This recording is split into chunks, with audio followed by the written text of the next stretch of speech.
आपकी अपनी ARY technical पाठशाला के नॉन टेक्निकल वीडियो में आप सबका स्वागत है। आज हम अपनी इस नॉन टेक्निकल वीडियो में अपना हिमाचल के ऊपर डिस्कस करेंगे। मेरा यहाँ अपना हिमाचल संबोधित करने का तर्क ये नहीं है कि मैं हिमाचल का रहने वाला हूँ। मैं जब भी देश के किसी भी कोने में गया, वहां पर जब मैंने अपना परिचय दिया तो सामने से ये जवाब मिलता था, हम भी हिमाचल गए थे, वहां का मौसम, वहां के ठंडे ठंडे पहाड़ कितने अच्छे लगते हैं, वहां पर जाने से मन को कितना सुकून मिलता है। तो उनके कहे गए हर शब्द में एक अपनेपन का एहसास होता था, एहसास होता है। हिमाचल शब्द संस्कृत के दो शब्दों को मिलाकर हिमा यानी बर्फ और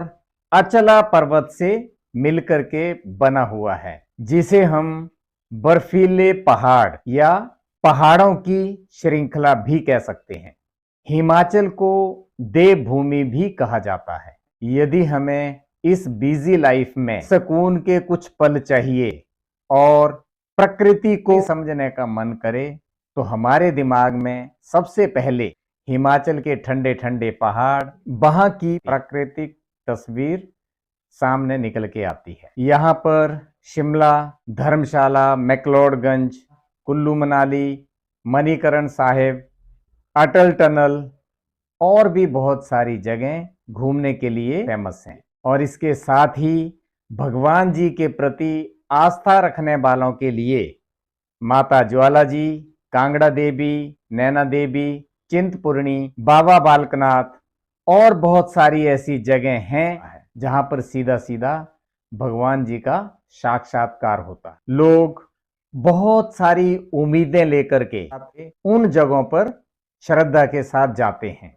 भगवान जी भी उन्हें कभी भी निराश नहीं करते। दोस्तों, जब भी हम आस्था से भरी हुई जगह पर जाते हैं, जहां पर कोई भी छोटा बड़ा, अमीर गरीब यानी कोई भी किसी भी टाइप का भेदभाव नहीं होता, उस जगह पर सच्चे मन से भगवान जी के दर्शन करने के लिए जाते हैं, तो उस समय कुछ टाइम के लिए हम सब कुछ भूलकर भगवान जी का साक्षात्कार कर रहे होते हैं। उस समय पर अपने आप को भगवान जी के बिल्कुल करीब महसूस करते हैं। एक कॉन्फिडेंस आता है, हमारा मन विश्वास से भर जाता है और हम जो भी सोचकर आए हुए होते हैं उस काम के प्रति, उस अपनी परेशानी के प्रति, उसे सॉल्व करने में कॉन्फिडेंस बढ़ जाता है। मैंने कई बार अपने ब्लॉग में ये हमेशा जिक्र किया है कि किसी भी काम का होना या ना होना, उसका सक्सेस या फेलियर हमारी अपनी सोच के ऊपर डिपेंड करती है और उसी सोच को पॉजिटिव बनाने के लिए एक बल मिलता है, एक आशा की किरण जगती है कि अब हम ये काम अवश्य पूरा कर लेंगे, क्योंकि अब भगवान जी हमारे साथ हैं। अभी हाल ही में जो एक प्राकृतिक आपदा पहाड़ों में, खासकर हिमाचल प्रदेश के पहाड़ों में आई है, वो किसी के लिए भी शॉक करने वाली खबर थी, जिसका इम्पैक्ट हिमाचल प्रदेश के साथ साथ पंजाब, हरियाणा, दिल्ली यानी नीचे के सभी इलाकों में उसका इम्पैक्ट आया है। जहां जहां से वो बेकाबू पानी गया, वहीं पर वो अपनी एक छाप छोड़ता। अभी बरसात तक हमें और ज्यादा सावधान रहने की जरूरत है। ऐसे तो ये एक प्राकृतिक आपदा थी, लेकिन हम यहाँ पर ये भी नहीं कह सकते हैं कि हम इंसान इसके लिए बिल्कुल भी जिम्मेवार नहीं हैं। इसके लिए पर्यावरण से छेड़छाड़, जनसंख्या में वृद्धि, उसकी जरूरतें पूरी करने के लिए प्राकृतिक इलाकों का रिहायशी इलाकों में कन्वर्जन, साथ ही उन सब जरूरतों को पूरा करने के लिए कटते वन, पोल्यूशन और भी ऐसे कई रीजन हैं जो कि इस टाइप की प्राकृतिक आपदा के लिए जिम्मेवार होते हैं। इस विषय पर हम बाद में कभी अलग से डिस्कस करेंगे। मेरे दिमाग में हिमाचल के ऊपर ब्लॉग बनाने का ख्याल इसलिए आया कि हम उस प्राकृतिक आपदा से कुछ दिन पहले अपने परिवार के साथ घर पर एनुअल फंक्शन, जिसमें माता जी का जागरण, गुरु जी के प्रवचन और विशाल भंडारा, इन सब प्रोग्राम को अटेंड करने गए हुए थे। वहीं से हम कुल्लू मनाली, अटल टनल, मणिकरण साहिब, बहुत सारी जगहों पर हमने कुछ यादगार पल बिताए थे, जिनको हमने मन के अंदर कैप्चर करने के साथ साथ अपने वीडियो में भी कुछ पल को कैप्चर किया था। हालांकि मैंने वो सब कैप्चरिंग उस हिसाब से नहीं की थी कि मैं आपको डिटेल में सब कुछ बता दूं। फिर भी मैं उसमें से कुछ वीडियो आपके साथ शेयर कर रहा हूं, ताकि आप उस आपदा से पहले और बाद में, यानी अब में, डिफरेंस महसूस कर सकें। मैं तो यही कहूंगा कि जो भी जगह उस प्राकृतिक आपदा से इफेक्टिव हुई हैं, उनकी इमेज, उनकी तस्वीर पहले से भी ज्यादा निखर के आए, और उसके लिए हमारी सरकार और वहां के स्थानीय लोग जी जान से लगे हुए हैं। हालांकि ऐसी प्राकृतिक आपदाओं में बहुत कुछ ऐसी घटनाएं हो जाती हैं, हम बहुत कुछ खो देते हैं, बहुत लोगों को भी खो देते हैं, जिनकी कभी भी भरपाई नहीं की जा सकती है। फिर भी उन सब चीजों को भूलकर एक अच्छेपन की उम्मीद लेकर आगे बढ़ना ही जिंदगी है, लाइफ है। यही हमारी इस सृष्टि की, इस पृथ्वी की एक खूबसूरती है, जो हमें समय समय पर अपने होने का एहसास तो दिलाती ही है, साथ ही जीवन में आने वाली हर टाइप की कठिनाइयों का डटकर मुकाबला करते हुए, उनका सामना करते हुए जीने का मकसद भी बताती हैं। प्रकृति समय समय पर कुछ न कुछ एहसास करवाने की कोशिश करती है, जिसे कि हमें एक सही सोच के साथ उसके बारे में सोचने की जरूरत होती है, ताकि हम फ्यूचर में उस टाइप की प्राकृतिक आपदाओं से बच सकें। हमने इस ट्रिप में जो कुछ यादगार पल बिताए थे, मैं उन्हीं में से कुछ यादगार पल आपके साथ शेयर कर रहा हूं। मॉर्निंग में ही दिल्ली से हिमाचल पहुंच गए थे, तो थोड़ा सा टाइम था, इसलिए हम गुरुजी के आश्रम समताना में आ गए थे। वैसे तो कल गुरुजी का प्रोग्राम हमारे मंदिर में भी है, उनके प्रवचन हैं, लेकिन मैंने सोचा कि चलो एक बार गुरुजी के यहाँ भी दर्शन कर लेते हैं। तो यहाँ पर एक्चुअल में हवन होता है, जो कि इंडिविजुअल और ग्रुप में भी रहता है। तो आज मैं आपको बस एक थोड़ी सी मंदिर की झलक दिखा पाऊँगा। एक्चुअल में गुरुजी से परमिशन नहीं ली है, और जल्दी ही मैं गुरुजी से परमिशन लेकर के यहाँ के बारे में आपको पूरी डिटेल में बात करूँगा। अभी हम भी मौका मिलेगा तो हवन डाल के, और ये देखो यहाँ सामने जैसे वो उसमें देख रहे हो आप, काफ़ी लोग अपने अपने इसमें जो हवन चल रहा है, 10-15-20 लोग अंदर बैठे हैं। तो ऐसे ये ग्रुप में हवन डालने के बाद ऐसे चेंज हो जाते हैं। तो हम भी थोड़ी देर में निकल लेंगे, क्योंकि रात को जागरण का भी प्रोग्राम है। यहाँ पर माता जी का जागरण चल रहा है और लोग एंजॉय कर। मैं एक्चुअली में बहुत ज़्यादा नहीं बोलूँगा, क्योंकि थोड़ा आप ओरिजिनली देखेंगे तो ज़्यादा अच्छा रहेगा।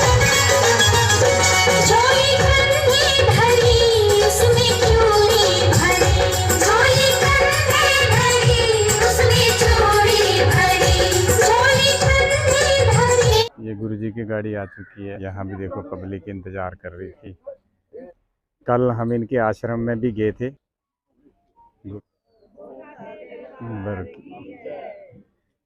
गुरुजी का अभिषेक हो रहा है जी। ये और यहाँ जितनी भी संगत है वो उनका तहे दिल से सत्कार कर रहे हैं बाबा जी भी। ओम नमः शिवाय, ओम नमः शिवाय, ओम नमः शिवाय। जय जी,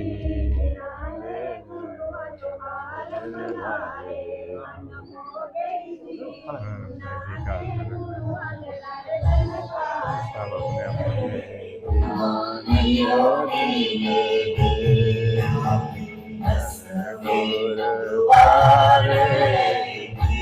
वैसे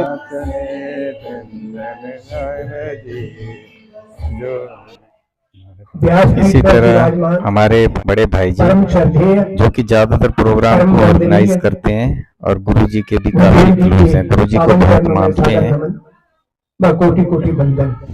अब कर्म को समझना बहुत अच्छा है, बहुत सरल है, ज्यादा उसमें भेद नहीं है। गुरु ने बोल भी दिया था कि ये विष्णु है, ये तेरा सब कुछ ले लेगा। बाली ने बोला कि महाराज गुरुदेव, अगर जिस परमात्मा से सब कुछ मैं मांगता हूँ वो परमात्मा जब झोली लेकर के मेरे सामने खड़ा, इतना बड़ा गौरव मैं कैसे छोड़ दूं? मुझे पता है मेरा सब कुछ चला जाए। और वही हुआ, भगवान ने 3 पद में सब कुछ ले लिया। तीसरा पद सिर के, अपना सिर भी दे दिया कि जब 2 कदम में कुछ नहीं रहा तो तीसरे कदम में आप जो है।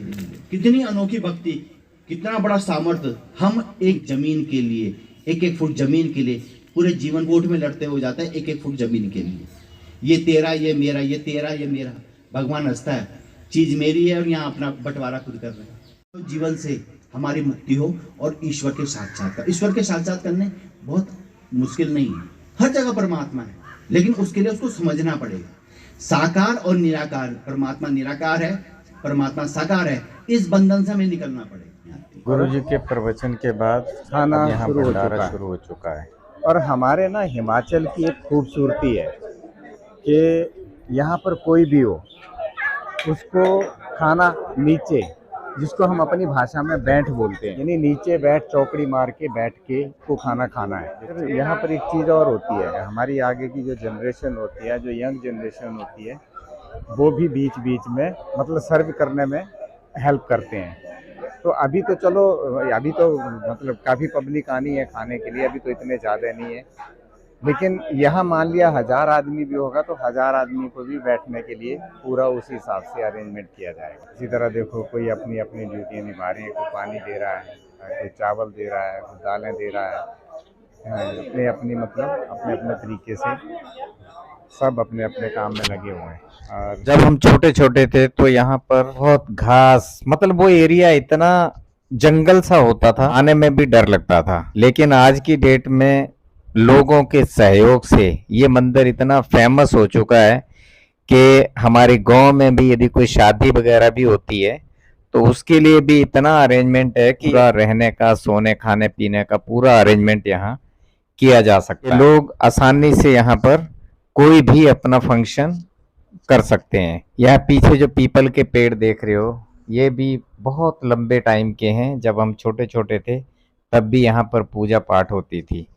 अच्छा, एक चीज और है कि जो पीछे आप सामने छोटे मंदिर जो देख रहे हो, लोग किसी न किसी की यादगार में कुछ न कुछ बनाते रहते हैं। इसी तरह हमारे यहाँ इस मंदिर में एक भक्त ऐसे भी हैं जो कि अपनी बिजनेस में से उसका कुछ न कुछ हिस्सा इस मंदिर में जरूर लगाते हैं। आज ये मंदिर यदि इस मकाम पे है तो उनका भी इसमें बहुत बड़ा रोल है। कहते हैं ना कि जब किसी की भी आस्था भगवान जी के प्रति हो जाती है तो वो उसके लिए कुछ भी करने के लिए तैयार रहता है। वो हमेशा कुछ न कुछ भगवान जी के नाम पे ऐसा करना चाहता है कि वो लोगों के लिए भी एक मिसाल बन जाए। और रियली में आज यदि ये मंदिर इस मकाम पे है तो उसके लिए उनका बहुत बड़ा योगदान है। घर पर फंक्शन ऑलमोस्ट चुका है और अभी ये मनाली के लिए ही हम प्रस्थान कर चुके हैं। तो यहाँ मैं आपको सिर्फ थोड़ी बहुत झलकियाँ ही दिखाऊंगा।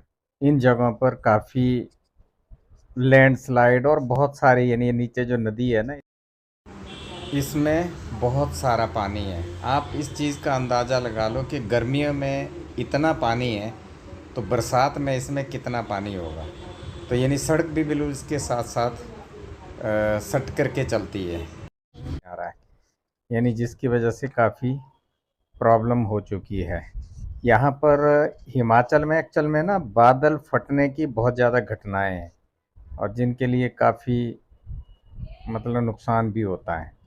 बादल फटने के बारे में भी हम आगे डिस्कस करेंगे कि एक्चुअल में बादल फटना होता क्या है। यदि हम इसको थोड़ा सा शॉर्ट शब्दों में देखें तो बहुत कम टाइम में थोड़े से एरिया में बहुत ज़्यादा पानी का बरस जाना ही हम उसको बादल फटना कह सकते हैं। और इस टाइप की जो घटनाएं हैं वो पहाड़ों में ज़्यादा होती हैं। पहाड़ी इलाकों में इस टाइप की प्रॉब्लम ज़्यादा रहते हैं। इसका जो टेक्निकल रीज़न होता है हम इसके बारे में अलग से डिस्कस करेंगे।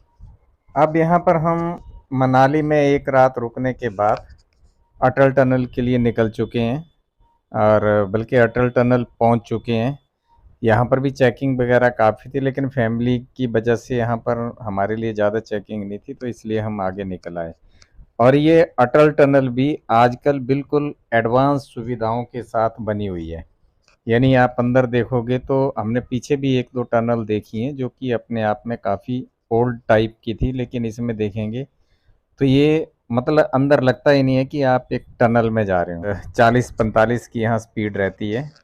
और यहाँ पर एक देखने वाली चीज़ ये है कि इस टनल के इस तरफ की जो पहाड़ी है उसमें आपको पेड़ पौधे भी नज़र आएंगे, लेकिन जैसे ही हम इस टनल के पूरा होने के बाद यानी लाहौल स्पीति वाले एरिया में एंटर कर जाएंगे तो आप यहाँ देखोगे आपको जस्ट बर्फ़ से ढके हुए पहाड़ मिलेंगे, जिसमें से छोटे छोटे ऊपर से ग्लेशियर टाइप में बने हुए हैं, यानी बर्फ़ पिघल के आकर के नीचे जो ब्यास नदी है उसके साथ वो पानी मिल जाता है। यहाँ बहुत सारी भीड़ है। तो हमारा भी आगे प्लान तो उधर रोहतांग पास जाने का था, लेकिन आगे रास्ता बंद है। यहाँ से सिर्फ 15 किलोमीटर आप आगे जा सकते हो, जिसका 200 रुपये आगे गाड़ी का एक चार्जेस है। तो मतलब आप वहाँ बर्फ़ के साथ जा कर के खेल के वापस आ सकते हो। तो हमारा भी यही प्लान है कि हम थोड़ा बहुत आगे घूम के पहाड़ियों में देख करके और फिर वापस आ जाएंगे। यहाँ का जो रियली जो नज़ारा है ना देखने वाला है, बहुत ही अपने आप में इतना सुंदर लगता है। आप कह सकते हैं कि प्रकृति को यदि क्लोज से देखना है तो रियली इन जगहों पे आ जाओ तो आपको कितना अच्छा लगेगा। अब हम वहाँ से वापस आकर के मणिकरण साहिब पहुँच चुके हैं और रात को हमारा यहीं पर स्टे करने का प्लान है। तो यहाँ पर भी देखो तो कितना मतलब अपने आप में एक अद्भुत ही नज़ारा है। यहाँ सबसे बड़ी चीज़ ये देखो सामने एक जो दिख रही है पार्किंग, 4 मंजिला पार्किंग है। यदि गाड़ी वगैरह के लिए भी रखने के लिए फ्री ऑफ कॉस्ट, जो कि गुरुद्वारा साहिब की तरफ से है, फ्री ऑफ कॉस्ट आप यहाँ पर रह सकते हैं। यहाँ की एक खूबसूरती और है कि यहाँ पर गुरुद्वारा साहिब के साथ साथ एक भगवान शिव का मंदिर भी है। तो इसमें देखो गर्म पानी का कुंड है, जिसमें एक भक्त बर्तनों में कुछ चावल डाल के और उसमें पानी डाल रहे हैं, गर्म पानी कुंड से निकाल के, और वही प्रसाद के रूप में भी मिलता है। यहाँ पर एक चीज़ और है कि आप चावल या कच्चे चने लेकर के मतलब पोटली सी मिल जाती है, आप उसको इस कुंड में 10, 15, 20 मिनट तक ऐसे ही घुमाते रहेंगे यानी गर्म पानी में, तो वो थोड़ी देर में पक कर के तैयार हो जाएंगे। तो हमने भी ये सब किया है। ये रहा गर्म पानी का नेचुरल कुंड। इसमें भी बहुत सारे आदमी एट ए टाइम इकट्ठे एक बार में नहा सकते। ये भी एक कुदरत की ही देन है। कहते हैं कि इन जगहों पर नहाने से चर्म रोग आदि भी ठीक हो जाते हैं, क्योंकि यह नेचुरल तरीके से गर्म हुआ पानी होता है। वापसी रास्ते में यहाँ पर जो सामने चोटियाँ नज़र आ रही हैं, इन चोटियों के पास ऊपर ही जा कर के एक बिजली महादेव मंदिर और है। सोचा तो था हमने भी वहाँ जाने के लिए, लेकिन बरसात होने की वजह से रास्ता थोड़ा ख़राब है, इसलिए हम आगे चल कर के कभी उसके बारे में प्रोग्राम बनाएंगे। इसी के साथ हम आज का ब्लॉग बंद करते हैं और अगले ब्लॉग में हम फिर किसी नए एक्सपीरियंस के साथ आपके सामने हाजिर होंगे। तब तक के लिए नमस्ते, धन्यवाद।